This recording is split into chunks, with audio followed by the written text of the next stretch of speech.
going on, man? We're gonna have a conversation today.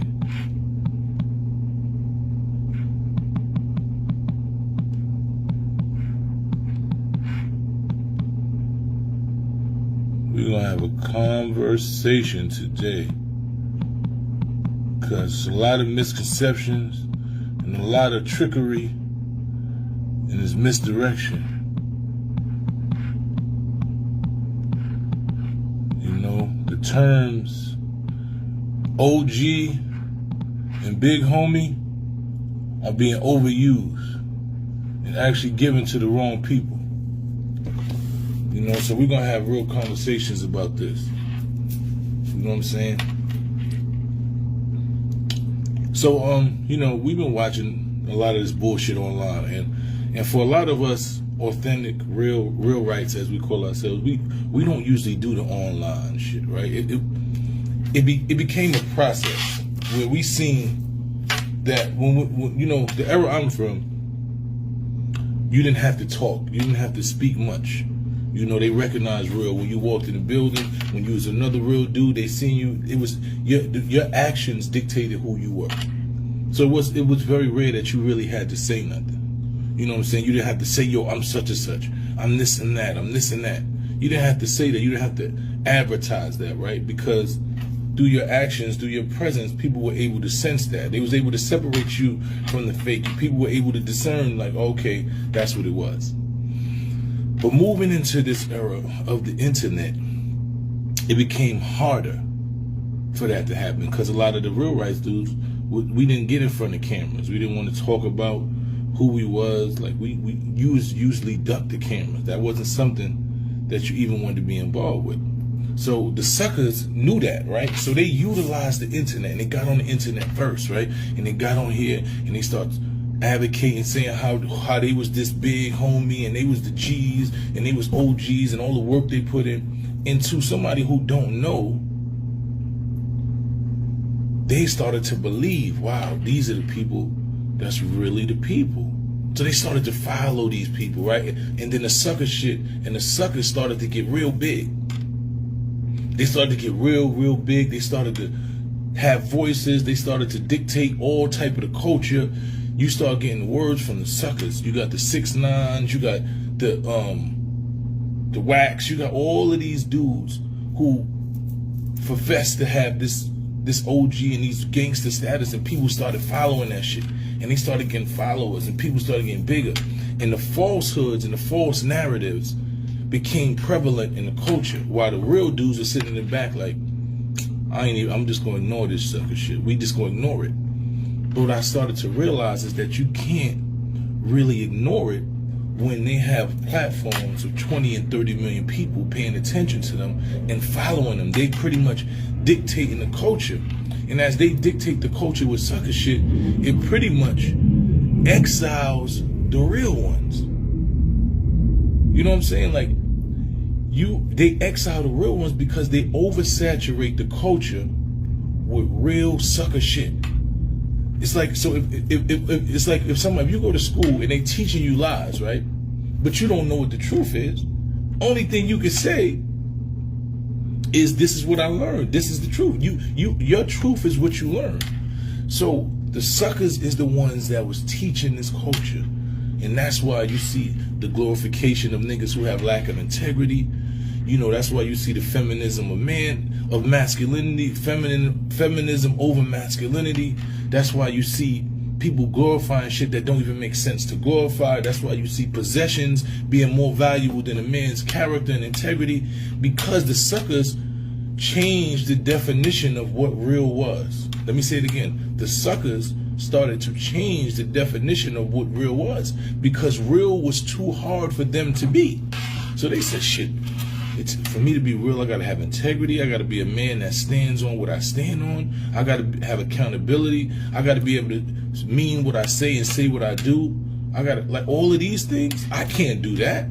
Nah, but I'm a man, but I can't do that. So we gonna change the definition of what real man look like, right? We gonna change it. We gonna say, okay, you can still be a man even if you don't have no integrity. You know? As long as I got a reason for not having integrity, you can still be a man even if you put your hands on women. So what? She said something to me, I could punch her in the face. You know what I'm saying? Well, she shouldn't talk like that. Like, they started to redefine shit that was never in manhood, and they started to make it prevalent because they had the platforms to do so.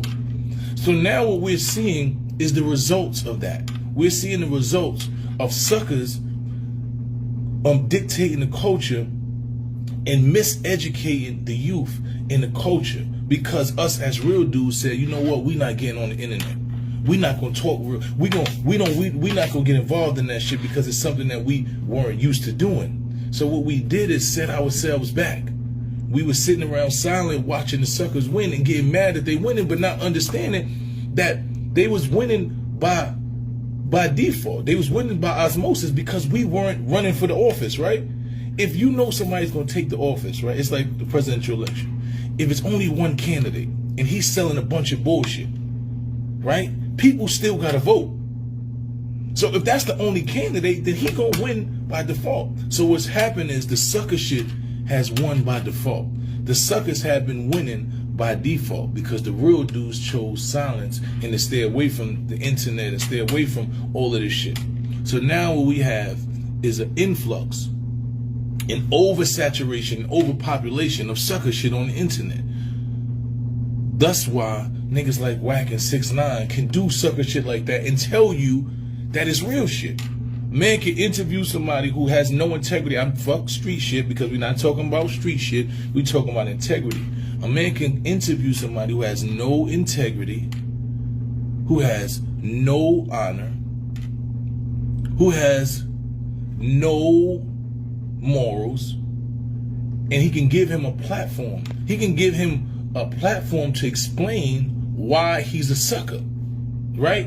And then he can make people who don't know the difference say, yo, you know what? That kind of makes sense. Because you standing next to somebody that they actually thought they respected. But you didn't realize that his whole thing is about making a dollar. He don't really have no integrity. He don't stand for nothing. There's no code or anything. He's willing to move the needle and change the definition of anything so that it benefits him. Right? So when you watching a person like Wack, he is a victim of the culture, right? He watched the culture embrace sucker shit. So what he said is, fuck that. I'm gonna embrace the sucker shit too, and I'm gonna make some money off of it. I don't have to have integrity. I know that the shit I'm saying and doing don't really make sense. I know that none of this shit is real, but I'm gonna embrace it because I can make a dollar off of it. I can utilize the same sucker shit that they doing, and I don't even care about my own integrity. Because for me, I don't care about integrity no more. Integrity means nothing to me. At this point, it's about me making money and being able to sustain my family and feed people, because integrity, what you stand on, honor, morals, principle, character, none of that shit means anything to him, right? So what has to happen is the people who understand that morals, values, principles, and character actually is what create manhood have to utilize these same platforms. We have to utilize these same platforms. We can't allow the term OG and big homie to be given to niggas who have not earned that title. A lot of these dudes that you gave OG title to or big homie was dojers. They were sent out on a dummy mission. They committed a crime, shot, stabbed somebody that looked just like them, right? But they didn't know no better. They stabbed, shot, did all type of shit to somebody that looked just like them, and sat in jail. And what they did was they took their responsibility, right? So that was the part. So when they took the responsibility and they manned up and they did their time or whatever, they came home given a status that they really never really earned. Only thing they did was go on a dummy mission, right? Most of them, it's a lot of it. Some of them, there was no thought process. So when you give somebody an OG and big homie, right? You got to be a thinker. You can't be a leader and a general and all this shit and you don't even have a thought process. Any man that tells you that because you call somebody a rat, who ratted,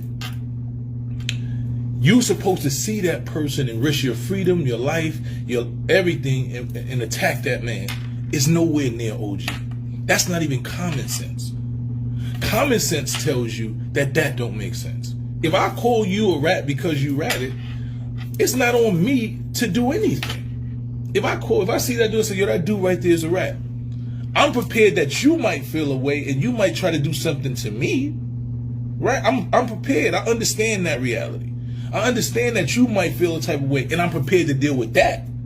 But me attacking you and having to beat you up because I called you a rat makes absolutely no sense. And anybody who tells you that can't be an OG, because it's not common sense. It's not common sense. A nigga wants you to go against your common sense to do some shit that you know makes no sense. But as a man of honor, when I see somebody that has lacked integrity trying to invade and deal in spaces, right, and benefit off the culture that is based off integrity, that's based off a street culture, and you violate all of the terms of the culture, every code, term, and everything of that